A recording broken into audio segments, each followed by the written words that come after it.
मैं अशोक चतुर्वेदी हूँ।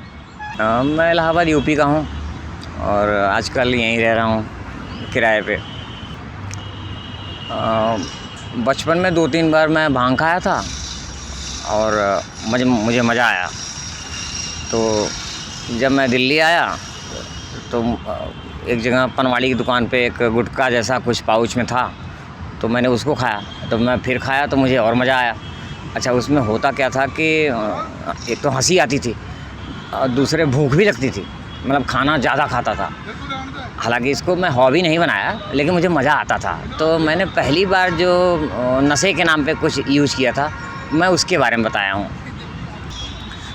सबसे पहले वो चेंज महसूस करता है कि उसका दिमाग, उसकी सोच, मतलब सब कुछ उसको बदला सा महसूस होने लग जाता है। मतलब ये शुरुआती पोजीशन होती है, थोड़ी देर बाद में वो चेंज हो जाता है, मतलब मेंटली।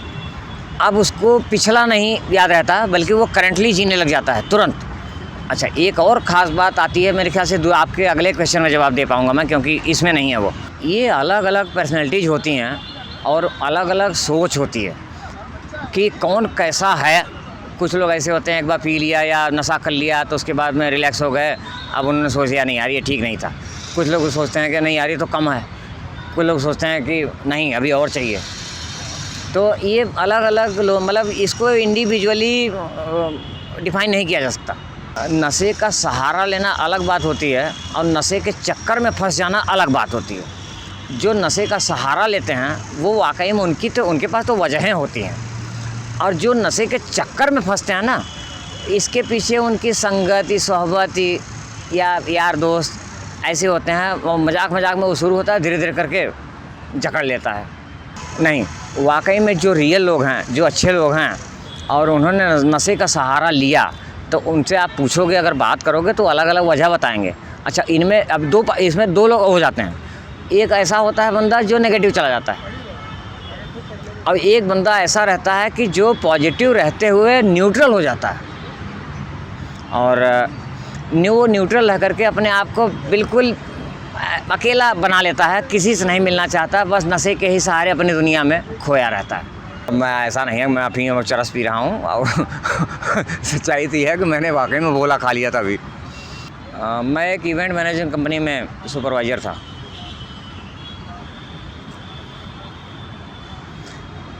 वहीं पे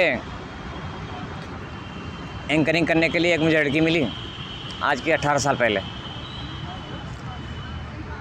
और पता नहीं क्यों जो उसके बात करने की स्टाइल होती थी, जो पब्लिक कम्युनिकेशन होती थी, उनमें उस ग्रामेटिकली मैं कहीं ना कहीं ठीक करने की कोशिश करता था, और तरह तरह की स्क्रिप्ट ऐसी देता था जो उस थीम पे बेस्ड होती थी।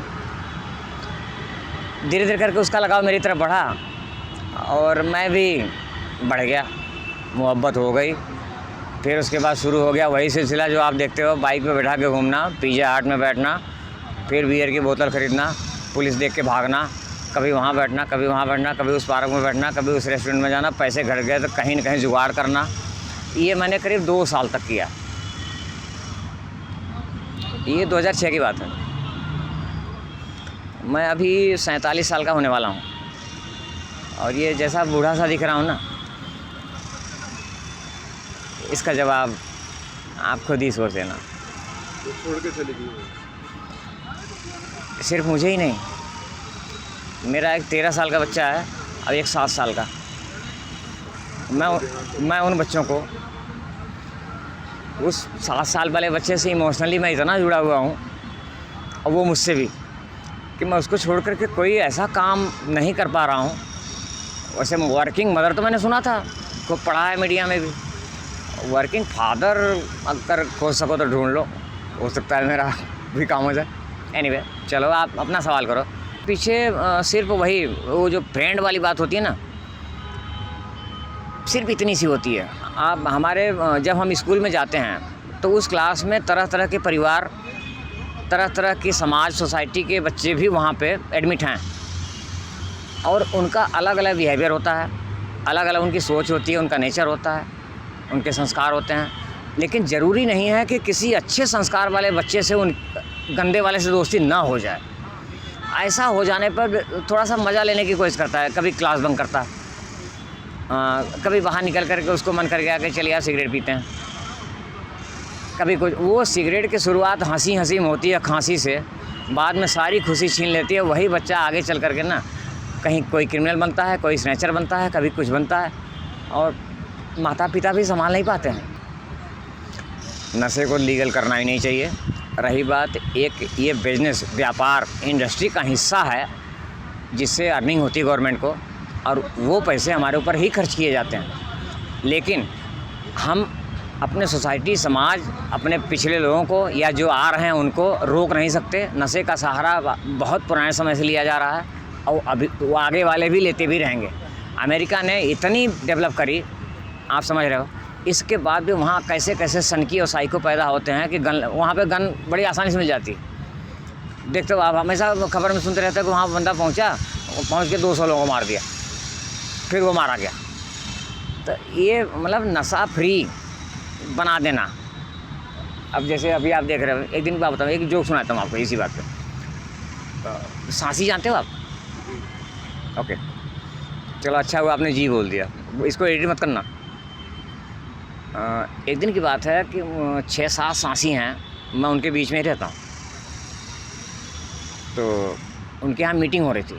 पूछो किस बात पे? इस बात पे कि अभी दारू के ठेकों पे वो कॉम्बो ऑफर चल रहा है,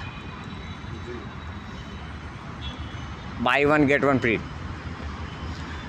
तो सांसियों को परेशानी होने लग गई, यार ये तो 35 रुपये में हासिल कर रहे हैं, हम 50 रुपये में बेच रहे हैं, तो हमारे पास कस्टमर इसीलिए नहीं आ रहे हैं। तो उन्होंने आपस में एक सीक्रेट मीटिंग रखी। गलती से उस मीटिंग में मेरे को एक बंदा का सीट ले गया, ऐसे मजाक में। दरअसल मैं कंजड़ों के बीच में रहता भले हूँ, लेकिन उनमें कुछ ऐसे हैं जो मेरी कदर करते हैं, और सिर्फ इसलिए मजाक करने के लिए वो मुझे घसीट ले गया।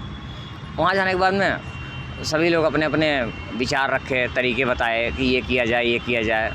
लास्ट में एक सवाल बचा रह गया कि यार इस तरीके से अगर ठेके वाले या गवर्नमेंट स्कीम पे स्कीम निकालती चली गई तो हमारा तो सफाया हो जाएगा, हम काम कौन सा करेंगे, कस्टमर ही नहीं आएंगे हमारे पास। तो लोगों ने तरह तरह के जवाब दिए। तो एक बंदा मेरे को खड़ा करके बोल दिया, कह रहा है एक बार भाई से पूछ लो। मैं कहा भाई मेरे पास कॉमेडी जवाब है, और कुछ नहीं। तो उन्होंने कहा क्या? मैं कहा आप लोग अपने यहाँ अर्थी कफन भी रखना शुरू कर दो।